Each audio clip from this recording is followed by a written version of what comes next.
Ada seorang kaya, hartanya banyak. Dia naik kereta yang besar, megah dan mewah. Dalam perjalanan dia tengok ke sebelah kanan ada tanaman padi sawah yang menghijau. Di tengah sawah, suami sudah menunggu makanan siang tiba. Apa kata orang kaya dalam kereta? Oh, bahagianya petani. Di tengah perutnya lapar, istri dan anaknya datang. Makanan tiba pada waktunya. Air minum dapat menghilang dahaga. Lapar hilang, rindu pun sirna, karena istri dan anak ada di sekitar dia. Bahagianya menjadi petani, kata orang kaya dalam kereta. Masa orang kaya berpikir bahwa dia tidak bahagia? Si petani yang bersama anak di pondok tua itu pula memandang orang kaya di atas kereta. Apa kata dia? Betapa bahagianya orang kaya naik kereta, sedangkan aku hanya duduk di pondok yang tua. Maka pada hakikatnya manusia ini dua-duanya tak bahagia. Lalu sebenarnya bahagia itu di mana? Ada seorang anak yang sedang belajar di college university. Maka dia berkata, alangkah bahagianya kalau saya dapat BA. Selepas dia dapat ijazah BA, lalu dia berkata, aku tak bahagia. Alangkah indahnya bila dapat master. Manakala dia dapat master, dia berkata, oh, betapa bahagianya kalau dapat PhD.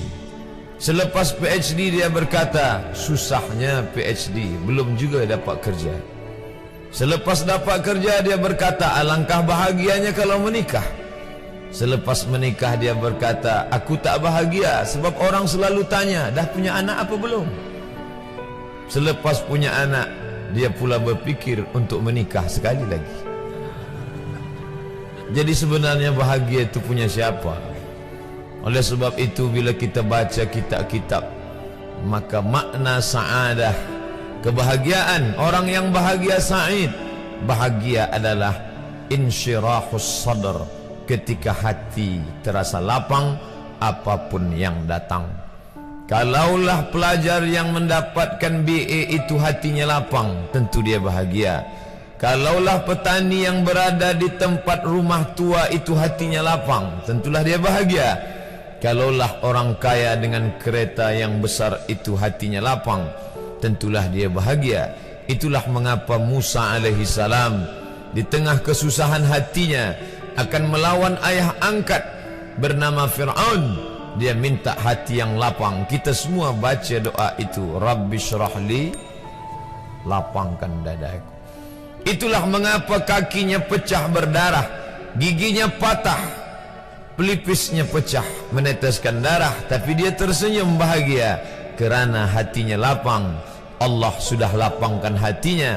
Apa kata Allah untuk dia? Alam nashrah laka sadrak. Itu beza Muhammad dengan Musa. Musa meminta, Rabbi shrah li sadri wa yassir li amri wahlul 'uqdatam min lisani yafqahu qawli. Sedang Muhammad tidak meminta. Belum meminta, Allah dah bagi pada dia. Apa kata Allah? Alam nashrah laka sadrak wa wada'na anka wizrak alladhi anqadha dhahrak wa rafa'na laka dhikrak. Bila kau dalam keadaan susah, dua kali Allah ulang, fa inna ma'al usri yusra, inna ma'al usri yusra. Hati lapang itulah yang membuat Haji Abdul Malik Karim Amrullah Buya Hamka tersenyum di dalam penjara. Penanya berjalan perlahan tapi pasti, maka keluarlah tafsir Al-Azhar. Hati yang lapang itu juga membuat Said Qutb tersenyum menghadapi tiang gantungan. Walaupun dipenjara oleh Gamal Abdul Nasir, tapi sebelum kematiannya sempat pula menulis tafsir Fi Zilalil Quran, di bawah naungan bayang-bayang Al-Quran. Apa kata Said Qutb dalam muqaddimahnya? Al-hayatu fi zilalil Quran ni'mah. Hidup di bawah naungan bayang-bayang Al-Quran itu nikmat. La ya'rifuha illa man zaqaha. Tidak ada yang boleh mengetahuinya kecuali orang yang pernah merasakannya.